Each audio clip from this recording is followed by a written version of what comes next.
Well, it's wonderful to be back here on the Sunshine Coast with the Mayor and the Premier of Queensland to announce that a re-elected Palaszczuk government will commit the $20 million that the Council has been asking for to upgrade the Sunshine Coast Stadium here. We know that this has been the home of the Melbourne Storm throughout 2020, and it's been wonderful to see so many young people here on the Sunshine Coast get to see the very best of the NRL in their own backyard. And what we hope, very similar to the Mayor's vision, is that by making this $20 million investment into the $67 million project, that we'll be able to deliver more games, more NRL games in future seasons here on the Sunshine Coast. You only have to talk to the young players, the fans that are over there right now. They're Raiders fans, so they're going for the other team compared to me for the Storm tonight. But it's wonderful to see that these young people can come and see the very best talent of the NRL in their own backyard. We know through our major events strategy that by ensuring that we support sport and events to go to regional communities across Queensland, that we can drive the visitor economy. The Mayor's already mentioned the Elton John concert that we successfully hosted earlier in the year. We have invested heavily in major events because we know that through infrastructure investment and events attraction, we can deliver more jobs and sustainable jobs in the tourism and events economy. The reason why we're backing infrastructure in regional communities like here on the Sunshine Coast and in Townsville is we want to see major events like NRL level games to come to regional communities and stay here. As we know, this is $20 million towards stage one. This alone will see an increase from 1,100 seating up to 11,000, a huge investment.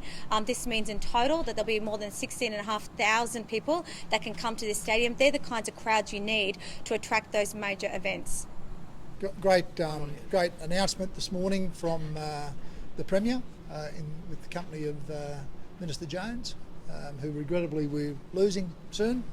But it's lovely that she thought of the Sunshine Coast before she moved on and ensured that the contribution that we've been seeking from the state government of $20 million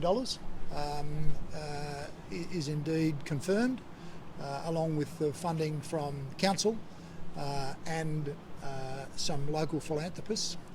We now await confirmation from the federal government that they also will contribute $20 million, which will allow us to complete a $68 million expansion of the stadium, and where we currently seat 1,100 people, we'll be able to seat over 11,000 plus another 5,000 at each of the 2,500 at each of the ends of the ground. So this is a really important announcement, and I obviously acknowledge that the LNP have also made the announcement at the state level. So, as I point out, we now need the federal government to put in their share. You know, one of the great outcomes of COVID-19 is that we've built our reputation as a sporting hub. And having had the Melbourne Storm here, and if you read this morning's Courier Mail, you'll realise that a lot of the Storm players are Queenslanders. Certainly the most successful Queensland team this year, and they've loved being here.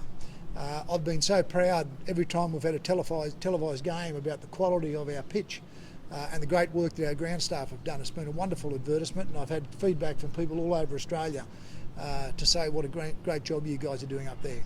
We were here for the Elton John concert in March, and I invited the Premier as my guest that night, and we talked through the sorts of options that this facility can provide, not only for the 320,000 people that live on the Sunshine Coast, but our catchment area now and into the future to the north, up into the Wide Bay and out into the Burnett's.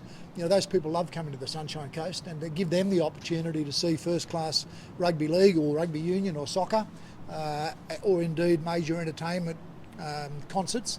You know, this really adds to the quality of life on the Sunshine Coast, and I'm really grateful for the level of commitment we've got. You know, there's many more things we'd like, and I've made sure the Premier's got our list of advocacy for the election, because these things inevitably take time in terms of how they're sold and how they're delivered.